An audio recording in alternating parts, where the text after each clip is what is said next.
नमस्कार। आकाशवाणी से प्रस्तुत है समाचार संध्या।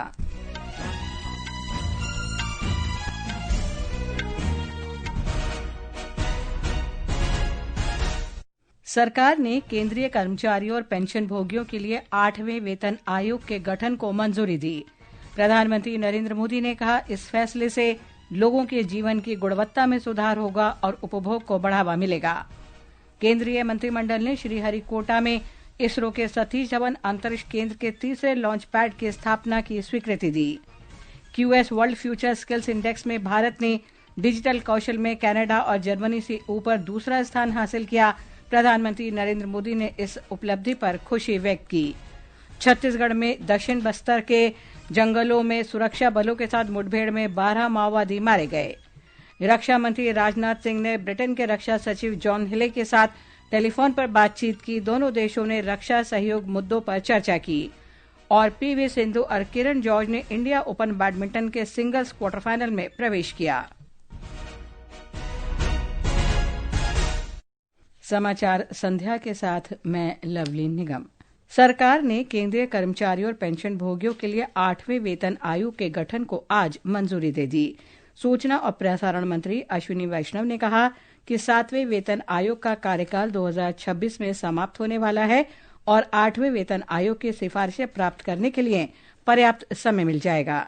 केंद्र सरकार के सभी कर्मचारियों के लिए 8th सेंट्रल पे कमीशन को मंजूरी दे दी है। 8th सेंट्रल पे कमीशन 1947 से अब तक 7 पे कमीशन हुए और प्रधानमंत्री जी ने एक रेगुलर रिदम के साथ पे कमीशन बनाने का जो एक संकल्प लिया है, उसके हिसाब से 2016 में लास्ट पे कमीशन 7th पे कमीशन स्टार्ट हुआ था, तो 2026 में इसका टर्म कंप्लीट होता है। श्री वैष्णव ने कहा कि आयोग के लिए एक अध्यक्ष और 2 सदस्यों की नियुक्ति शीघ्र ही की जाएगी। प्रधानमंत्री नरेंद्र मोदी ने कहा है कि 8वें वेतन आयोग के फैसले से लोगों के जीवन की गुणवत्ता में सुधार आएगा और उपभोग को बढ़ावा मिलेगा। सोशल मीडिया पर पोस्ट में श्री मोदी ने सभी सरकारी कर्मचारियों के प्रयासों की सराहना की, जो एक विकसित भारत के निर्माण के लिए काम कर रहे हैं। रेलवे यूनियन के नेताओं ने 8वें केंद्रीय वेतन आयोग के गठन की घोषणा के लिए केंद्र सरकार को धन्यवाद दिया है। इस फैसले से 45 लाख से अधिक केंद्रीय सरकारी कर्मचारियों और 68 लाख से अधिक पेंशन भोगियों को लाभ मिलेगा।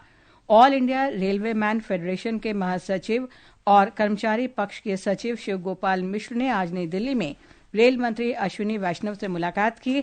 मुलाकात के दौरान उन्होंने रेलकर्मियों, सैनिकों, अर्धसैनिक बलों और पेंशन भोगियों की ओर से प्रधानमंत्री नरेंद्र मोदी को धन्यवाद दिया। बहुत धन्यवाद देना चाहता हूँ, खासतौर पर प्रधानमंत्री जी को कि उन्होंने समय रहते हुए फिर एक बार सरकारी कर्मचारियों के हित में एक बहुत बड़ा निर्णय लिया, 8वां वेतन आयोग बैठाल करके, और इससे हमारे 40 लाख जो सिविलियन एम्प्लॉइज हैं, उनके परिवार और जो मिलिट्री के लोग हैं, पैरामिलिट्री के लोग हैं, उन सबको बहुत खुशी होगी। National federation of Indian railway man के अध्यक्ष गुमान सिंह ने भी इस फैसले के लिए प्रधानमंत्री और सरकार को धन्यवाद दिया है। केंद्रीय मंत्रिमंडल ने आज आंध्र प्रदेश के श्रीहरिकोटा में भारतीय अंतरिक्ष अनुसंधान संगठन इसरो के सतीश धवन अंतरिक्ष केंद्र में तीसरे लॉन्च पैड टीएलपी की स्थापना को स्वीकृति दे दी। इस टीएलपी परियोजना से इसरो के अगली पीढ़ी के प्रक्षेपण वाहनों के लिए श्रीहरिकोटा में बुनियादी ढांचे की स्थापना पर बल मिलेगा। नई दिल्ली में केंद्रीय मंत्रिमंडल की बैठक के बाद सूचना और प्रसारण मंत्री अश्विनी वैष्णव ने बताया कि तीसरे लॉन्च पैड की स्थापना से भारत के अंतरिक्ष बुनियादी ढांचे के लिए महत्वपूर्ण उपलब्धि सिद्ध होगा।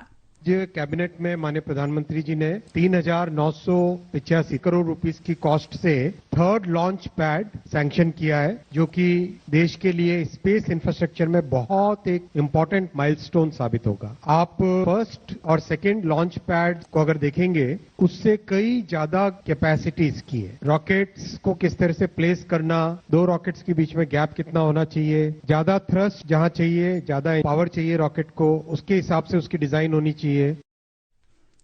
भारतीय अंतरिक्ष अनुसंधान संगठन इसरो ने आज स्पेसएक्स मिशन के तहत 2 उपग्रहों की डॉकिंग प्रक्रिया को सफलतापूर्वक संपन्न किया है। राष्ट्रपति द्रौपदी मुर्मू और प्रधानमंत्री नरेंद्र मोदी ने इस उपलब्धि की प्रशंसा करते हुए इसरो के वैज्ञानिक और उपग्रहों की अंतरिक्ष डॉकिंग के लिए सफल प्रदर्शन के लिए अंतरिक्ष दल को बधाई दी है। केंद्रीय विज्ञान तथा प्रौद्योगिकी राज्य मंत्री डॉक्टर जितेंद्र सिंह ने इस उपलब्धि को अविश्वसनीय बताया।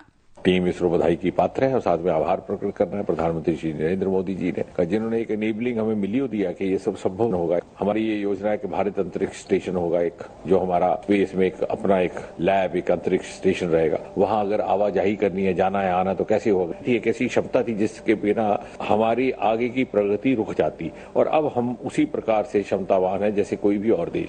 इसरो द्वारा स्वदेश में विकसित भारतीय डॉकिंग प्रणाली की सफलता के बाद भारत अमेरिका, रूस और चीन के बाद इस प्रौद्योगिकी का उपयोग करने वाला चौथा देश बन गया है।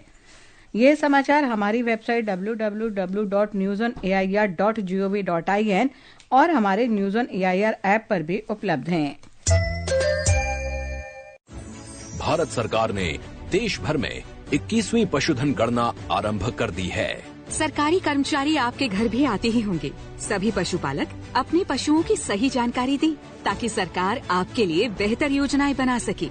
याद रहे, अक्टूबर 2024 से फरवरी 2025 की 21वीं पशुधन गणना में पोल्ट्री, पालतू पशुओं और आवारा पशुओं की कुल 219 नस्लों का डेटा संग्रह किया जा रहा है। कोई भी पशु छूटने ना पाए। मेरे पशु मेरी जानकारी, होगी समृद्ध संपदा हमारी। पशुपालन और डेयरी विभाग द्वारा देश हित में जारी। समाचार संध्या में आपका फिर स्वागत है। QS world future skills index ने डिजिटल कौशल के लिए भारत को कनाडा, जर्मनी से आगे दूसरे स्थान पर रखा है। एक सोशल मीडिया पोस्ट में प्रधानमंत्री नरेंद्र मोदी ने इस उपलब्धि पर खुशी व्यक्त की है। उन्होंने कहा कि पिछले एक दशक में सरकार ने देश के युवाओं को ऐसे कौशल से लैस करके उन्हें मजबूत बनाने पर काम किया है जिससे वो आत्मनिर्भर बन सकें और आय अर्जित कर सकें।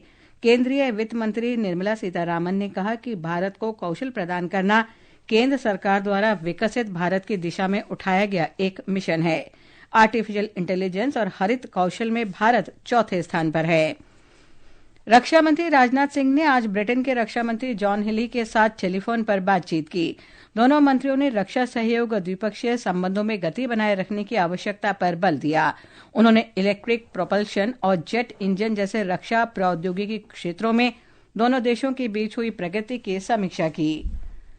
सिंगापुर के राष्ट्रपति थरमन षणमुगरत्नम ने आज शाम नई दिल्ली में राष्ट्रपति भवन में राष्ट्रपति द्रौपदी मुर्मू से मुलाकात की। इस दौरान भारत और सिंगापुर के बीच व्यापक रणनीतिक साझेदारी को और मजबूत बनाने के तरीकों पर चर्चा की गई। बैठक के दौरान राष्ट्रपति मुर्मू और राष्ट्रपति षणमुगरत्नम ने दोनों देशों के बीच राजनयिक संबंधों की स्थापना की 60वीं वर्षगांठ मनाने के लिए संयुक्त लोगो का अनावरण किया। सिंगापुर के राष्ट्रपति से प्रधानमंत्री नरेंद्र मोदी ने भी मुलाकात की। सिंगापुर के राष्ट्रपति भारत की 5 दिवसीय यात्रा पर हैं। केंद्रीय सड़क परिवहन और राजमार्ग मंत्री नितिन गडकरी ने कहा है कि सरकार नागरिकों के लिए सड़क सुरक्षा सुनिश्चित करने के लिए प्रतिबद्ध है। नई दिल्ली में सड़क सुरक्षा पर दूसरे राष्ट्रीय conclave Indian road at 2030 the safe space को संबोधित करते हुए श्री गडकरी ने कहा कि सड़क दुर्घटनाओं में लगभग 66% मृत्यु 18 से 45 वर्ष की आयु वर्ग में होती है। टोटल डेथ जो होती है उसमें 66.4%, 1,14,000 ये 18 से 45 एज ग्रुप में होती है। यंग लड़के, लड़कियां, डॉक्टर, इंजीनियर, अकेली लड़की, अकेले लड़का, तो क्या उनके ऊपर बीतती होगी आप सोचिए। अभी हमने कानून में सुधार किया है कि सामने भी बेल्ट लगाना पड़ेगा और पीछे बैठे वाले लोगों को भी लगाना पड़ेगा। तो ये करने से ये हम लोग निश्चित रूप से ये बचा सकते हैं। छत्तीसगढ़ में सुरक्षा बलों के साथ हो रही मुठभेड़ में 12 नक्सली मारे गए हैं। बीजापुर जिले में तेलंगाना सीमा पर दक्षिण बस्तर के जंगलों में आज सुबह से मुठभेड़ जारी है। इस क्षेत्र में बड़ी संख्या में नक्सलियों की खुफिया सूचना मिलने के बाद केंद्रीय रिजर्व पुलिस बल की कोबरा बटालियन और जिला रिजर्व गार्ड की संयुक्त टीम दक्षिण बस्तर के जंगलों में तलाशी अभियान पर थी। आज सुबह से ही सुरक्षा बलों और नक्सलियों के बीच रुक रुक कर गोलीबारी हो रही है। बस्तर रेंज के पुलिस महानिरीक्षक और सीआरपीएफ के महानिरीक्षक इस अभियान की निगरानी कर रहे हैं। भारत स्टार्टअप इंडिया की आज 9वीं वर्षगांठ मना रहा है।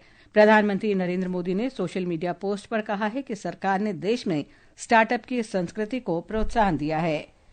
वाणिज्य और उद्योग मंत्री पीयूष गोयल ने कहा है कि आत्मनिर्भर, समावेशी और वैश्विक रूप से प्रतिस्पर्धी भारत के विजन को साकार करने में देश के स्टार्टअप महत्वपूर्ण भूमिका निभाएंगे।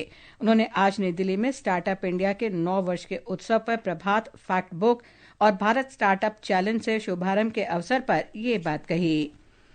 आम आदमी पार्टी, भारतीय जनता पार्टी और कांग्रेस के कई प्रमुख उम्मीदवारों ने आज दिल्ली विधानसभा चुनाव के लिए नामांकन पत्र दाखिल किए।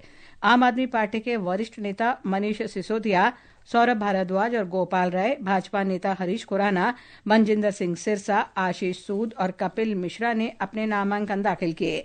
संदीप दीक्षित और अजीबा खान सहित कुछ अन्य कांग्रेस उम्मीदवारों ने भी आज अपना नामांकन दाखिल किया। भारतीय जनता पार्टी ने आज दिल्ली विधानसभा चुनाव के लिए 9 उम्मीदवारों की चौथी सूची जारी की है। कांग्रेस ने भी आज 5 उम्मीदवारों की चौथी सूची जारी की।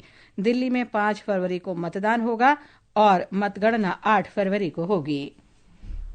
और अब खबरें महाकुंभ से।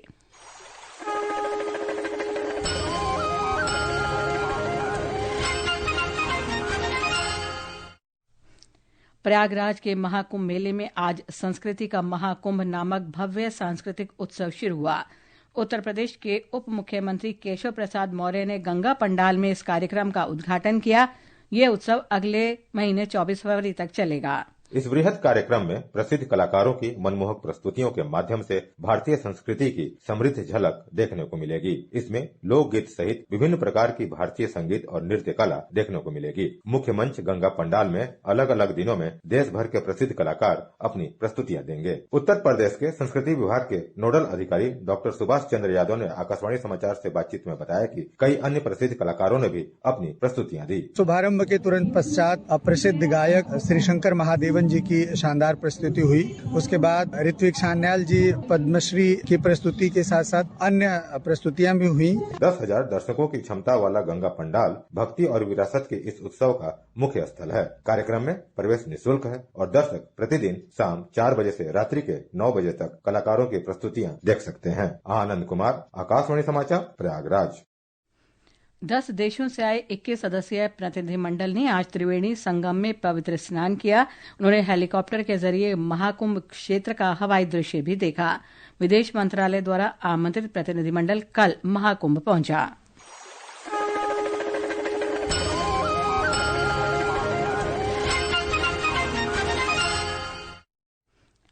पश्चिम बंगाल के पश्चिमी मेदिनीपुर जिले में मेडिकल कॉलेज और अस्पताल के चिकित्सा अधीक्षक और उप प्राचार्य सहित 12 डॉक्टर निलंबित कर दिए गए हैं। गर्भवती महिला के ऑपरेशन के दौरान मानक प्रक्रिया का पालन नहीं करने पर उन्हें निलंबित किया गया है। बच्चे को जन्म देने के बाद इस महिला की मौत हो गई थी। विश्वविद्यालय अनुदान आयोग यूजीसी ने राजस्थान में 3 विश्वविद्यालयों को पीएचडी के अंतर्गत शोधार्थियों का नामांकन करने से रोक दिया है। ये विश्वविद्यालय शैक्षिक वर्ष 2025-26 से अगले 5 वर्ष तक शोधार्थियों का नामांकन दाखिल नहीं कर सकेंगे। ये समाचार आकाशवाणी से प्रसारित किए जा रहे हैं। राष्ट्रपति द्रौपदी मुर्मू राष्ट्रपति भवन में कल राष्ट्रीय खेल पुरस्कार 2024 प्रदान करेंगी। विश्व शतरंज champion D Gukesh, Paris Olympic में दोहरी पदक विजेता मनु भाकर, भारतीय हॉकी टीम के कप्तान हरमनप्रीत सिंह और पेरिस पैरालंपिक में स्वर्ण पदक विजेता प्रवीण कुमार को मेजर ध्यानचंद खेल रत्न पुरस्कार प्रदान किए जाएंगे। 32 खिलाड़ियों को अर्जुन पुरस्कार दिया जाएगा। आकाशवाणी से पुरस्कार वितरण समारोह का आंखों देखा हाल दिन में 11 बजे से प्रसारित किया जाएगा। इसे आकाशवाणी के इंद्रप्रस्थ, एफएम गोल्ड और Akashvani news live channel 24x7 पर सुना जा सकता है। इंडिया ओपन बैडमिंटन टूर्नामेंट के महिला सिंगल्स में पीवी सिंधु, पुरुष सिंगल्स में किरण जॉर्ज और पुरुष डबल्स में सात्विक साइराज रिंकी रेड्डी और चिराग शेट्टी की जोड़ी क्वार्टर फाइनल में पहुंच गई है। खो खो विश्व कप में इस समय इंदिरा गांधी इंडोर स्टेडियम में भारतीय पुरुष टीम का मुकाबला भूटान से हो रहा है। ताजा समाचार मिलने तक भारत भूटान से 18 के मुकाबले 46 अंकों से आगे चल रहा है। अंत में मुख्य समाचार एक बार फिर। सरकार ने केंद्रीय कर्मचारी और पेंशन भोगियों के लिए 8वें वेतन आयोग के गठन को मंजूरी दी। प्रधानमंत्री नरेंद्र मोदी ने कहा, इस फैसले से लोगों के जीवन की गुणवत्ता में सुधार होगा और उपभोग को बढ़ावा मिलेगा। केंद्रीय मंत्रिमंडल ने श्रीहरिकोटा में इसरो के सतीश धवन अंतरिक्ष केंद्र के तीसरे लॉन्च पैड की स्थापना को स्वीकृति दी। QS world future skills index में भारत ने डिजिटल कौशल में कनाडा और जर्मनी से ऊपर दूसरा स्थान हासिल किया। प्रधानमंत्री ने इस उपलब्धि पर खुशी व्यक्त की। छत्तीसगढ़ में दक्षिण बस्तर के जंगलों में सुरक्षा बलों के साथ मुठभेड़ में 12 माओवादी मारे गए। इसके साथ ही समाचार संध्या का ये अंक समाप्त हुआ। नमस्कार।